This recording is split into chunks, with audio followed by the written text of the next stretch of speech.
Hey, how's it going, YouTube? How y'all doing today?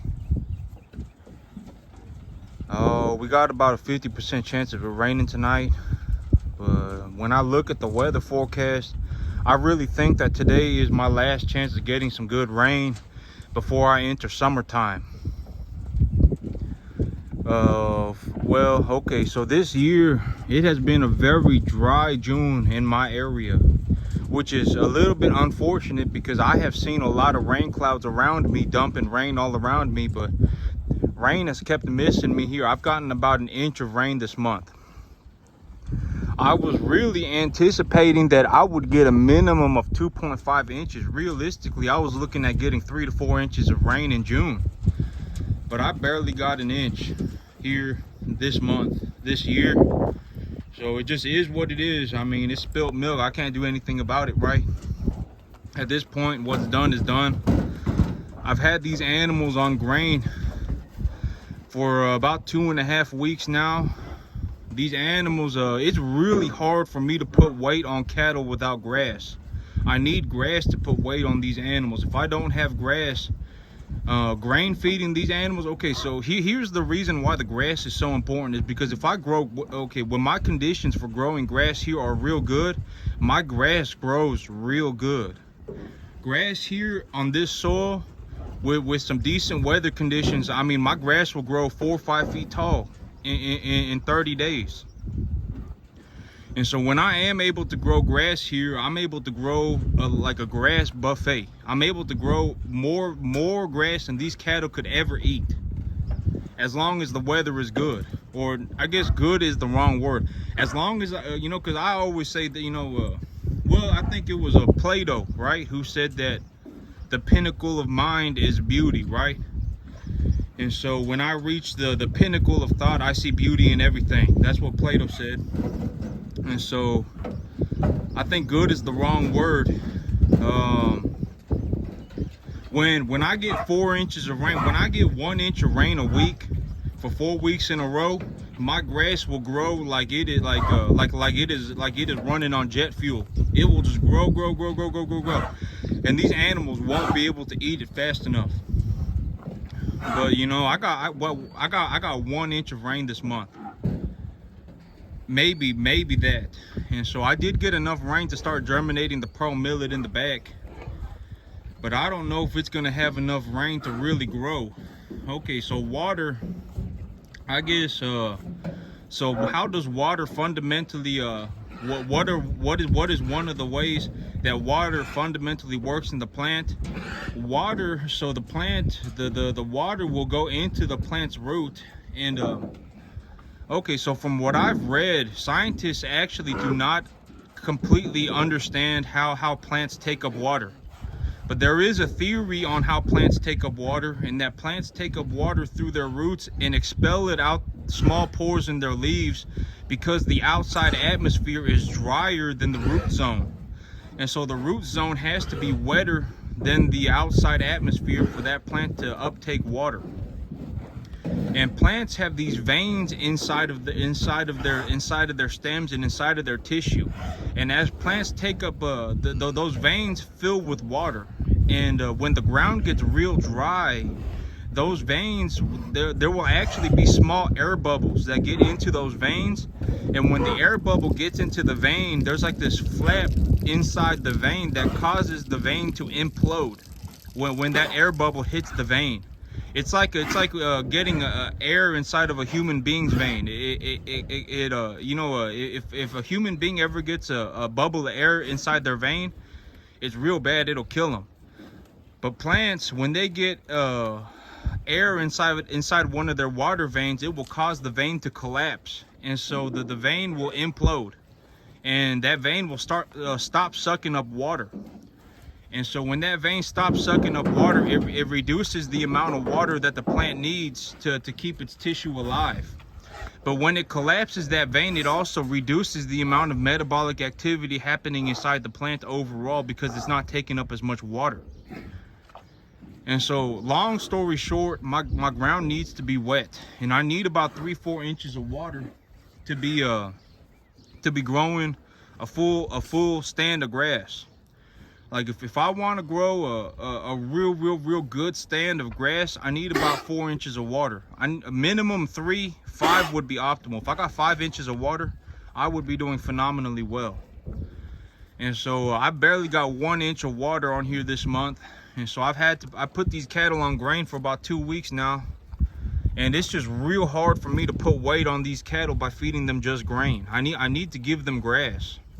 You know, if my grain was cheaper, maybe I could do it. But you know, Texas, it ain't exactly known for its capacity to grow corn. Like anytime I see corn farmers around here, I just think that they're probably the most miserable people, other than dairy farmers. I think that the gradient scale for the most miserable farming is number 1, dairy farmers have it the worst, and then number 2, corn farmers in Texas have it the second to worst. That's what I think. Because every time I go drive around and I see a cornfield, and I'm like, man, you know, these plants are just now starting to set their ears, and I've already got, you know, a 4 or 5 foot stand of grass, and my cattle are already eating it.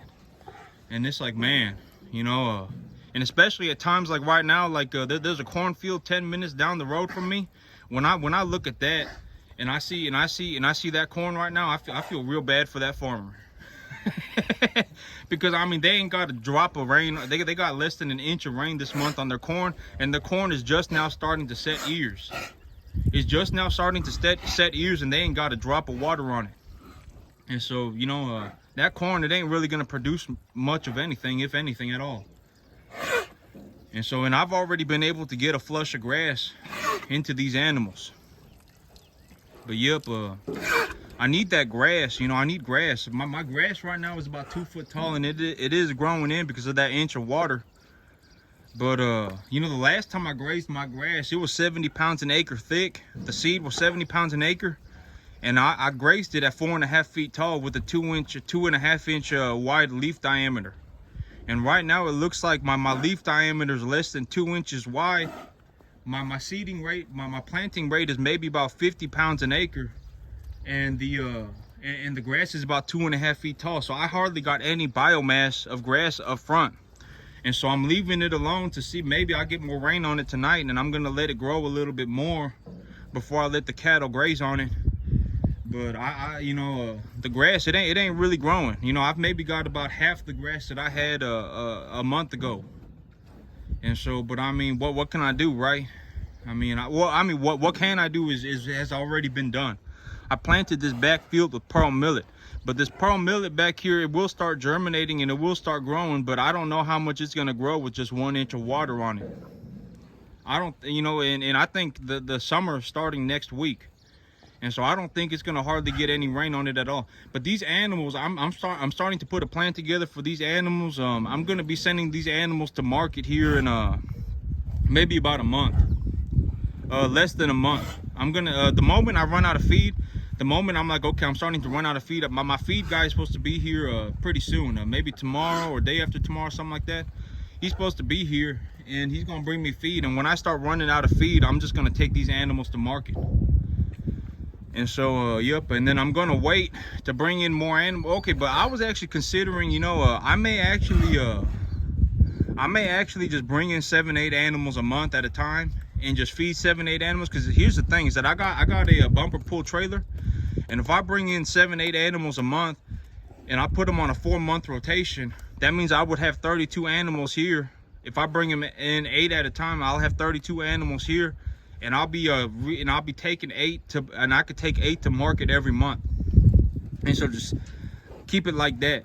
Take eight animals to market every single month, and then just go through just take 96 animals to market a year, and bring in eight animals a month.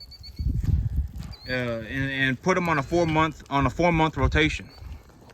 And so, yep, because I was really looking at the numbers, and as long as I grow grass here for 6 months out of the year, I can raise cattle profitably. And yep, I just got to well, I think that's what makes the most sense for me, because I can pull them on my little bumper pull trailer I can go to a preconditioned calf sale, pick up eight number one animals at one time, bring them here, feed them for 4 months, take them back to market, and do that every single month, once a month. Go to a preconditioned calf sale somewhere, pick up a lot of number one animals, 8 of them, then just rotate them out. Put 200, 2.5 weight on them, 250 on them, and then take them back to market and just call it a day. And if I can put a 250 pounds, me putting 250 pounds on an animal in 4 months, that ain't nothing. I can do that. If I got a good stand of grass and I grain feed these animals on top of that grass, these animals will put on 250. Maybe it may only even take 3 months for them to put on 250 pounds. You know, when my grass grows here, it grows real good. I know that I got videos in the past showing my grass, but when my grass starts to grow here, it grows. It grows. So, yep, if I got grass and I put grain on under these animals, I could actually probably take an animal from about 2.5, 3 weight up to about 5.5 weight in 3 months, and just rotate them out like that, and just make my if I can make $200 a net profit an animal, I can make myself $1,500–1,600 a month and just call it a day. But in all honesty, my net profits on this farm per animal are higher than most people, just because I have a lot of grass here. When I have a lot of grass here, I pay hardly nothing. I hardly pay anything to put weight on these animals. The little bit of grain that I feed them, it ain't gonna cost me much, especially a little dingle donger calf. And so these animals, yep, I probably could make actually closer to about 250 an animal, as long as I got good grass. But to look at this world and go everything's gonna be good at all times, that's delusional, right? So there's gonna be times where I have times like this right here, where it's like, man, I only got 1 inch of rain. My grass, it's just not growing. I'm gonna have to feed these animals straight grain for a couple of weeks. I mean, it happens, right? And so, but it's okay. You know, moments like this aren't what define me, you know. Up until this point, I've been doing very good. And even now, it's not like my ship is sinking. It's just a little bit of a rough patch. And having 2-3 weeks where I gotta grain feed these animals, it's not gonna make or break me. These animals have been on grass for like the last 10 months. And I've maybe put them on grain for 1 month out of those last 10 months. I had 2 weeks back in the winter time when my grass died because of a frost, and I had to put them on grain for about 2 weeks. I've got them on grain for about 2 weeks right here. So they've been on grain for about a month, and they've been on grass for about 9. And so it's perfectly fine. These animals, my budget is doing just okay. It's doing completely okay. I gotta get these animals. I gotta keep these animals gaining. That's the big thing. So I'm actually gonna walk back there right now and take a look at my pearl millet, see what's going on. But that's it for me today, YouTube. Y'all have a good one.